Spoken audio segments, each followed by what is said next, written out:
ఆంధ్రప్రదేశ్లో ఓవైపు ఆంధ్రప్రదేశ్ భవిష్యత్తుని ఈ సంవత్సరం కాలం పాటు శాసించే బడ్జెట్ సమావేశాలు జరుగుతుంటే ఆ బడ్జెట్ సమావేశాలుగా హాజరు కాని జగన్మోహన్ రెడ్డి గారు పెళ్ళిళ్ళకి పేరెంటాలకి హాజరవుతున్నారు. ఎలా చూడాలంటారు అసలు దీన్ని?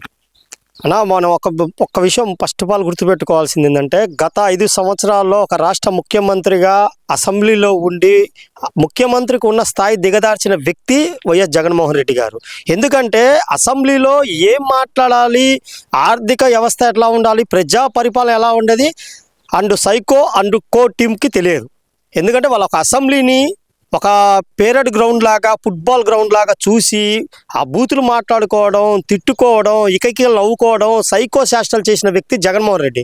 ఇవాళ అసెంబ్లీ దేవాలయం అయింది. దేవాలయంలోకి భక్తుడు వెళ్తాడన్నా, దుర్మార్గుడు వెళ్ళలేడు. ఎందుకంటే వైఎస్ జగన్మోహన్ రెడ్డి అని 11 మంది ఉంది దుర్మార్గులు. ఎందుకంటే అక్కడికి వెళ్తే ఏం మాట్లాడాలి, సబ్జెక్ట్ మాట్లాడాలి. సబ్జెక్టు తెలియని వ్యక్తి ఏం మాట్లాడతాడు? సబ్జెక్ట్ తెలిసిందే, నాకు తెలిసిన సబ్జెక్ట్ నేను మాట్లాడాలంటే గంట టైం కావాలి. నాకు ఆ గంట టైం ఇవ్వట్లేదు. నాకు చంద్రబాబు నాయుడు గారితో పాటు సమయం కావాలి. ఆ సమయం ఇవ్వలేకపోతున్న కూటమి ప్రభుత్వం గడగడలాడిపోతుంది అంటున్నారు కదా. మరి అన్నా, గంట టైం ఎవరు ఇవ్వాలి? రాష్ట్ర ప్రజలు నీకు ఇవ్వాలి. ప్రతిపక్ష హోదా నాయకుడిగా కావాలంటే ప్రజలు ఇవ్వాలా?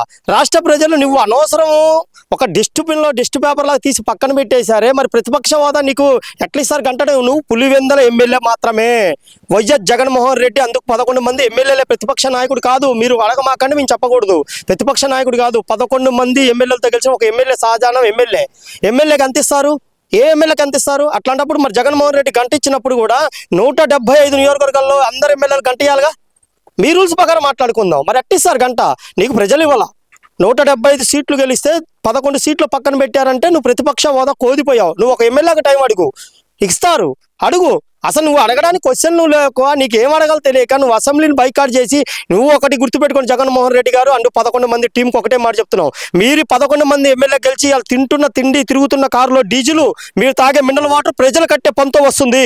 మీరు అసెంబ్లీకి వెళ్ళినప్పుడు జీతాలు తీసుకెళ్ళకూడదు. అంటే జీతాలు తీసుకుంటే గనక, జీతాలు తీసుకుంటే బతికే పరిస్థితిలో మా ఎమ్మెల్యే లేరు, ఆ జీతాలు ఇస్తే ఎంత, ఇవ్వకపోతే ఎంత అంటున్నాడుగా. మరి అన్నా, జగన్మోహన్ రెడ్డి గారు గత సంవత్సరం కాక అంత ముందు సంవత్సరం విజయవాడలో వరదలు వచ్చేసి కొట్టుకుంటే ₹1 ఇస్తా అని చెప్పి ప్రకటించారు. ఇచ్చాడా? జగన్మోహన్ రెడ్డి గారు 9 అబద్ధాలు చెప్తాడు. 9 నవరత్నాలు, 9 నవగ్రహాలు, 9 అబద్ధాలు. ఆయన పుట్టకే అబద్ధ పుట్టక. అందుకని మేము చెప్తున్నాం కదా, జగన్మోహన్ రెడ్డి గారు ఎమ్మెల్యేగా రిటర్న్గా వాళ్ళ 11 మంది జీతాలు తీసుకోవద్దని చెప్పండి. ఎందుకంటే ప్రజలు కట్టే పన్ను. నువ్వు ప్రజా సమస్య మాట్లాడటానికి ఒక ఎమ్మెల్యేగా నువ్వు అసెంబ్లీకి వెళ్ళినోడివి, పన్ను ఎట్లా తీసుకున్నావు డబ్బులు? నీ జీతాలు ఎందుకు? లేదా రాజీనామా చేసి ప్రజల్లోకి వెళ్ళు. 11 మంది రాజీనామా చేయించు, వెళ్ళు, మళ్ళీ వెళ్ళు. ఈసారి 11 కాదు కదా, ఒక్కటే. ఆ ఒక్కటి కూడా డౌటే. పులివెందులు కూడా అది అందరికి, అతనికి కూడా తెలుసు ఈసారి డౌటే. అందుకని చెప్తున్నాం, మీరు అసెంబ్లీలోకి వెళ్ళాలంటే నీలాగా పట్టాలు గట్టుకెళ్ళే ముఖ్యమంత్రి కాదు. సిబిఎన్ టైగర్ అక్కడ ఆయనే రాలేదు కదా చివరి 2 సంవత్సరాలు. ఇప్పుడు వచ్చి నేను వస్తే నన్ను ఏమన్నా మాట్లాడినేస్తారా అనే మాట కదా అక్కడ అంటుంది. అన్నా, మీరు అసెంబ్లీలో గత 2014 నుంచి 2019 దాకా చూద్దాం, ఎన్నిసార్లు సస్పెండ్ చేశారు తెలుగుదేశం పార్టీ వాళ్ళు 23 మంది ఉంటే. అయినా కానీ చంద్రబాబు నాయుడు గారు వన్ సైడ్ గా కూర్చొని ప్రజా సమస్యల గురించి మాట్లాడి తప్ప, అలాంటి మహానుభావాన్ని మీరు అసెంబ్లీలో కించమర్చి కంటతడి పెట్టించి ఒక అసెంబ్లీకి రాకుండా చేసిన దుర్మార్గులు మీరు. ఆ రోజు శబ్దం చేసి వచ్చాడు మా నాయకుడు. ఏమని చేసి వచ్చాడు? నేను గౌరవ సభకు రావును, గౌరవ సభకు అయితేనే అడుగు పెడతా అన్నాడు. అట్లనే గౌరవ సభలో ఉంది. ఇలా గౌరవ సభ అది. మీరు గౌరవ సభలకు వెళ్ళాలంటే మీరు కౌరవులు, మీరు వెళ్ళలేరు. మీకు ముఖం చల్లదు, మీకు సబ్జెక్ట్ కూడా తెలియదు. సరే, ఇదంతా ఒక ఎత్తు అయితే కనుక తిరుమల లడ్డూలో మాకు క్లీన్ చిట్ వచ్చింది అంటూ బయట గంటల ప్రెస్ మీట్ పెడుతున్నారు ఒక పక్కన. మరోవైపున చూస్తే కనుక బొమ్మన కరుణాకర్ రెడ్డి కానీ, వైవి సుబ్బారెడ్డి కానీ, అందులో ఏదైతే యానిమల్ సంబంధించిన ఫ్యాట్ అడల్టరేషన్ అనేది జరగలేదు, అంటే ఇది కల్తీ జరిగిన మాట వాస్తవమే, కానీ మీరు చెప్పినట్టు ఏదైతే కొవ్వులు కలవలేదనే మాట వాళ్ళిద్దరు ఒప్పుకుంటున్నారు కదా. మరి ఇటు జగన్మోహన్ రెడ్డి గారికి వాళ్ళిద్దరి మధ్య డిఫరెన్స్ ఎందుకు వచ్చిందంటారు అసలుకి? అన్న, ఒక విషయం చెప్తాను, చేసింది తప్పు.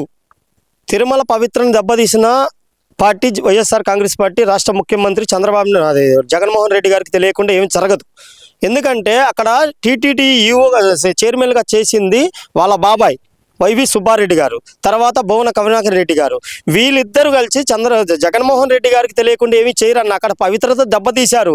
తిరుపతి దేవస్థానాన్ని బస్టు పట్టించారు. ఇవాళ నేను ఒక మాట చెప్తాను, దొంగోడు ఇంట్లో పడ్డ తర్వాత వాడు సగం దోసుకున్నా పూర్తిగా దోసుకున్నా దొంగతనం జరిగినట్టే అన్న. తిరుమలలో జరిగింది కల్తీ. వీళ్ళు ఎన్ని బుకాయి చటేసినా ఇటేసినా కానీ జరిగింది కల్తీ అని ప్రజలకు తెలుసు. ఫస్ట్ ఆఫ్ ఆల్ ప్రజలకు తెలుసు. ఆ కలియుగ దేవుడు భగవంతుడు వెంకటేశ్వర స్వామి మాత్రం ఆ వైఎస్ఆర్ కాంగ్రెస్ పార్టీలో ఎవరిని ఇట్లా తప్పు చేసిన వాళ్ళు మాత్రం వదిలిపెట్టే ప్రసక్తి అయితే లేదు. చంద్రబాబు నాయుడు గారు గవర్నమెంట్ కూటమి ప్రభుత్వం మాత్రం తప్పు చేసిన వాడికి శిక్ష పడాల్సిందే, అది పడుద్ది. కాకపోతే భగవంతుడి దగ్గర ఫైలు కొంచెం ముందుకు వెనక్కి జరుగుతుంటుంది. ఆ తిరుపతి వెంకటేశ్వర చూసుకుంటారు. ఇంకొక విషయం పచ్చిగా చెప్పాలంటే వాళ్ళ నాన్న పెట్టుకున్నాడు కాబట్టి గాల్లో పోయాడు. మరి ఈయన ఆడబోతాడో నాకైతే తెలియదు. అసలు పెట్టుకుందే చంద్రబాబు నాయుడు గారు. అందుకే ఇప్పుడు ఒక్కొక్క వ్యవహారం అనేది అన్ని బయటకు వస్తున్నాయి. హెరిటేజ్ షేర్లు పడిపోతున్నాయి, హెరిటేజ్ కూడా లింకులు బయటపడుతున్నాయి. ఇప్పుడు చూస్తే బిఆర్ నాయుడు గారి వ్యవహారం, ఒక్కొక్కల రంకుల వ్యవహారాలన్నీ బయటపడుతున్నాయి అని చెప్పి మరి వైసీపీ నాయకులు సంబరాలు చేసే పరిస్థితిలో ఉన్నారు కదా.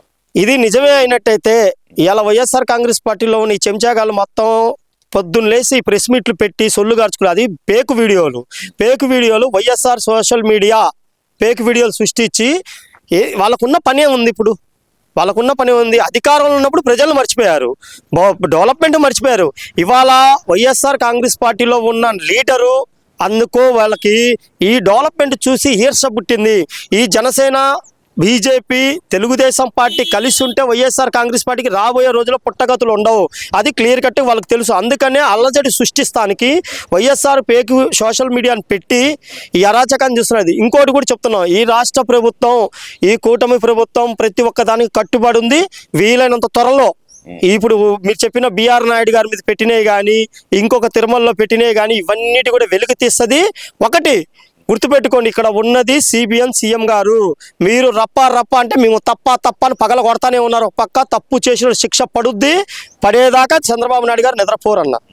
సరే, ఇవన్నీ ఒకేత అనుకుంటే గనక ప్రస్తుతం ఉన్న పరిస్థితుల్లో జగన్మోహన్ రెడ్డి గారు పాదయాత్ర చేస్తాను అంటున్నారు కదా. అలాగే చూస్తే కనుక ఈ మధ్యకాలంలో గుంటూరులో కూడా పర్యటన చేశారు.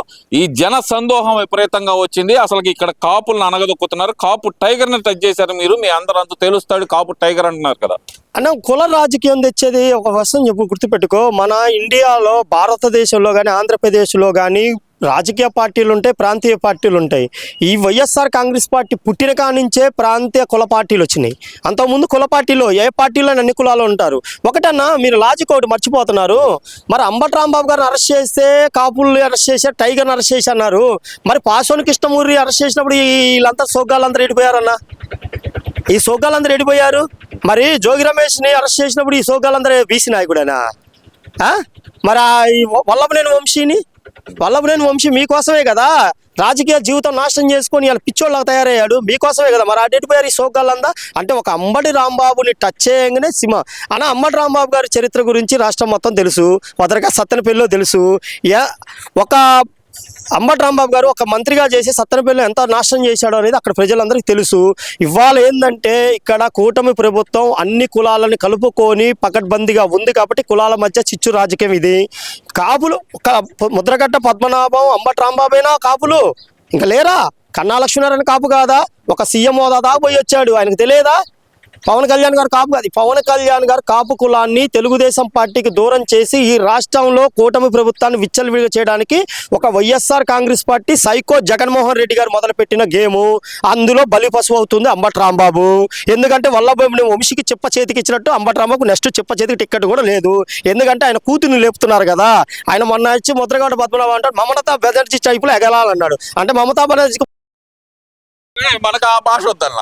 వాళ్ళు మాట్లాడారని మనం మాట్లాడటం కరెక్ట్ కాదంటాను నేను. అసలు మహిళల గురించి మాట్లాడటం అనేది కరెక్ట్ కాదు. నేను అంటున్నా లాజిక్ చెప్తున్నా. మీరు మమతా బెనర్జీతో పోడిచారామని ఎట్లా పోలుస్తారు? ఎట్లా అంటే చంద్రబాబు గొప్ప నాయకురాలు కావాలని ఆకాంక్షిస్తున్నారు పద్మనాభ రెడ్డి గారు. నేను మహిళల గురించి నేను తప్పుగా అనట్లేదు. అంబటి రాంబాబు గారు కూతురు నాగరు ఆమె భాష కూడా మీరు విన్నారు కదా. అంటే చంద్రబాబు నాయుడు గారిని వాళ్ళ అమ్మని తిట్టినా చేసినా కానీ కార్యకర్తలు ఎదురు తిరిగితే మా నాన్న అంటే మీ నాన్న చేసిన అరాచకాలు ఒక్కసారి నీ మనస్ఫూర్తిగా చేసుకో తల్లి. నాకు మీకు కూడా అర్థమవుతుంది. నేను అంటుంది అది. ఈరోజు కాపు కులాన్ని దూరం చేయడానికి తెలుగుదేశం పార్టీకి పెట్టారు కాబట్టి నేను అతని గురించి మాట్లాడుతున్నా. అసలు అంబటి రాంబాబు గురించి అయితే మనం ప్రెస్ మీట్ కూడా అనవసరం నాకైతే.